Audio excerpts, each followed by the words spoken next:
তোলা না দেওয়ায় অ্যাম্বুলেন্স চালককে বেধড়ক মারধরের অভিযোগ তৃণমূলের প্রাক্তন কাউন্সিলরের বিরুদ্ধে।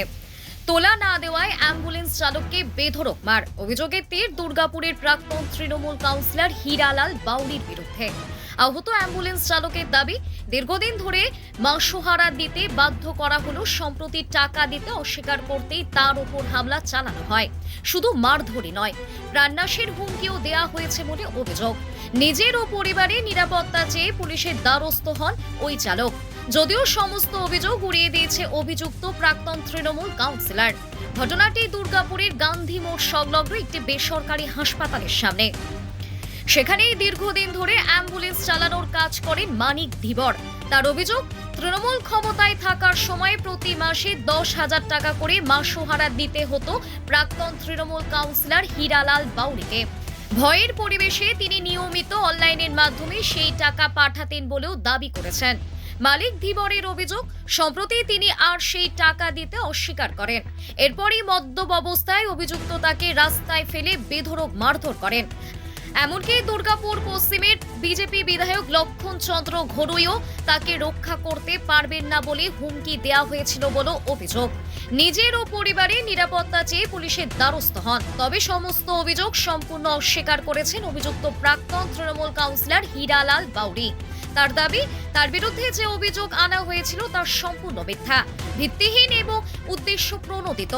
দুর্গাপুর পশ্চিমের বিজেপি বিধায়ক লক্ষণ চন্দ্র ঘড়ুই অভিযুক্তের বিরুদ্ধে দ্রুত আইনি ব্যবস্থা নেওয়ার দাবি জানিয়েছেন। তার বক্তব্য, অভিযোগের নিরপেক্ষ তদন্ত করে সত্যতা মিললে অবিলম্বে অভিযুক্তকে গ্রেপ্তার করা উচিত। ইতিমধ্যে ইমেলের মাধ্যমে পুলিশের কাছে লিখিত অভিযোগ দায়ের করেছেন আহত অ্যাম্বুলেন্স চালক। অভিযোগের ভিত্তিতে পুলিশ কি পদক্ষেপ গ্রহণ করে সেটা এখন দেখার। আমি কালকের থেকে আতঙ্ক একদম, আমাকে জানান মেরে দেবে বলেছে। কে বলেছে? হীরা বাউরি, কে? পিয়ন কাউন্সিলর ফরিদপুর কোন দলে?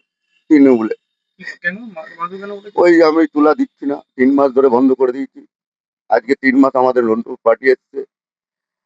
আমি লক্ষণদার কাছে আমি গেছিলাম, আমার নিজের পার্সোনাল কাছে, কোনো কারো বিরুদ্ধে যায়নি। ও বলেছে, কালকে এসে বলছে, তুমি লক্ষণদার অফিসে গেছো, তোর বাপ বাঁচি নেবে, দেখে নেবো, এরকম হুমকি দিচ্ছে। আমি কি করে বাঁচবো? কি করবেন এখন? আমি সাহারা চাইছি আইনের পথে। কি বলছে এসে? এসে বলছে তুলা দিতেই হবে, নাহলে তোকে ব্যবসা করতে দেবো না। কে বলছেন এটা? এটা হীরা বাউরি। পার্টি করেন? না, এখন কোনো পার্টিতে নাই। আগে কি ছিল? আগে তৃণমূলে ছিল। এখন কোনো পার্টি? না, এখন কোনো পার্টিতে নাই। তৃণমূলের কাউন্সিলর দাবি বেড়াচ্ছে। দাপিয়ে বেড়াচ্ছে এরকম দীর্ঘদিন ধরে, আজকে 2 বছর ধরে চলেছে। 3 মাস দিনেই এই কারণে আমার উপরে অ্যাটাক। কত টাকা করে দিচ্ছে?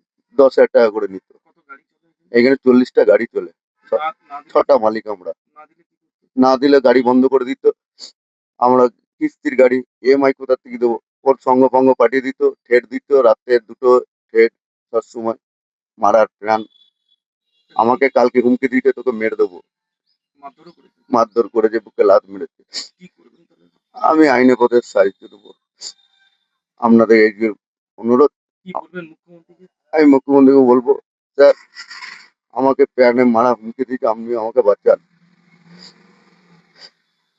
কোনো মারধর হয়নি। আরও ওখানে মানে অ্যাম্বুলেন্স ওনাররা ছিল, তাদেরকে জিজ্ঞেস করেন। আর তোলা জিন্দিগিতে ও তোলা দেয়নি, আর তোলা আমার দরকারও নেই। যারা রাত্রেবেলায় দিনের বেলায় সাধু সাজে আর রাত্রেবেলায় মেয়ে সাপ্লাই দেয়, মেয়ে ব্যবসা করে, সেই সব লোকের কাছে আমার টাকা পাবনা কি কোনো ইয়ে নেই। ঠিক আছে, কি বলবে যে অভিযোগটা করছেন?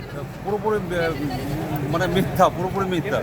এবং ঝামেলাটা হয়েছে, তর্ক বিতর্কটা হয়েছে, আমাকে বাউরি বলে গালাগালি করেছে, এবং বাউরি বলে আমাকে জাতকে নিচু দেখানোর হয়েছে বলে কথাবার্তা বলা হয়েছে বলে আমার ছেলেদেরকে, সেই ক্ষেত্রে আমি ওকে বলেছি। এখানে তোলার কোনো গল্পই নেই। আর যারা রাত্রে, কিন্তু যিনি যার নাম বললেন তিনি মনে করেন যে আমি দাদা 2 ঘন্টা সময় লাগবে না, আমি খবর পেয়েছি, আমি পুলিশকে এক্ষুনি বলছি কেন মারধর করা হলো। এফআইআর যদি করে থাকে ওকে ইমিডিয়েট অ্যারেস্ট করুন। তৃণমূলের কোন বাবা আছে মাসে, আমি সেটা দেখবো একবার। মজা পেয়ে গেছে তোলাবাজি, একটা তোলা যাবে না, নেওয়া যাবে না, ক্লিয়ার বলে দেওয়া হয়েছে। তারপরেও যে ঘটনা ঘটেছেন এর বিরুদ্ধে পুলিশ তদন্ত করে উপযুক্ত ব্যবস্থা গ্রহণ করার জন্য আমি জানাচ্ছি।